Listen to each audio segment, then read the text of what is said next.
Hello guys, welcome to Tech Mode, and today we are going to discuss more about efficient test cases for QA.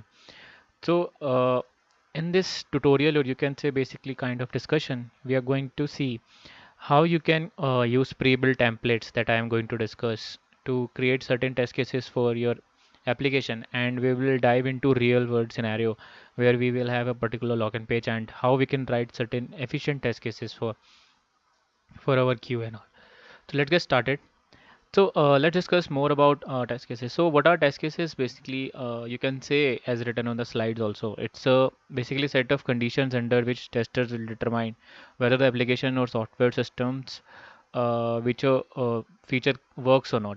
So it's a basically test cases are you can say the these are the kind of instructions or conditions that basically specify how your application is behaving on whenever a particular user is trying to do something. So another thing that test cases are really helpful when suppose there are very lack of requirements and business requirements are not there and all. So test cases can be used as certain kinds of requirements or you can say end-to-end user perspective. All right. So let's see a demo and see what how it can be good. So as you can see right now I have one login page right now with me. So it is at so it contains username, password and one login page and you can cancel it as well as do forget password also. So what we are going to do is that we will write certain test cases around it and see how it goes and we will try to do some efficient test cases. So let's switch to our testing template. So this is a template that I have created and probably you can say these are used by lots of companies.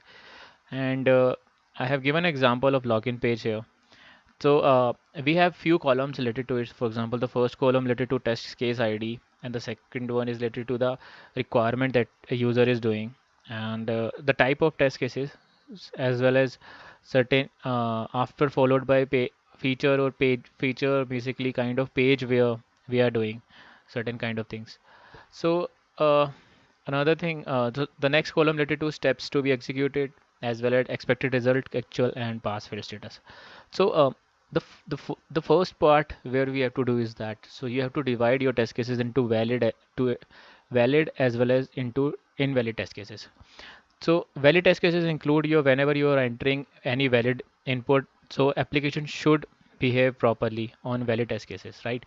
So this is like our first test case that we have to do first.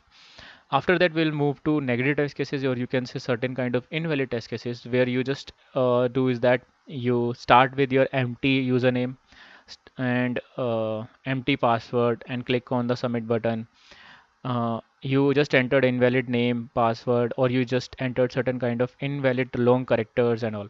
So the upper high level valid and invalid test cases has to be done first, and after that in invalid test cases you can write as much as test cases you wanted to test it out, but it always depends on your requirement. So suppose if there is a requirement of 100 character length, then your invalid test cases will be like get decreased of it.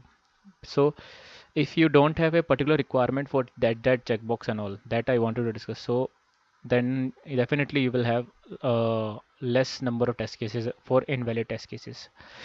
So you can use use this test cases template anywhere you want, and this is was a quick introduction about how you can write your efficient test cases with valid and invalid test cases as well as with your specific requirements and all.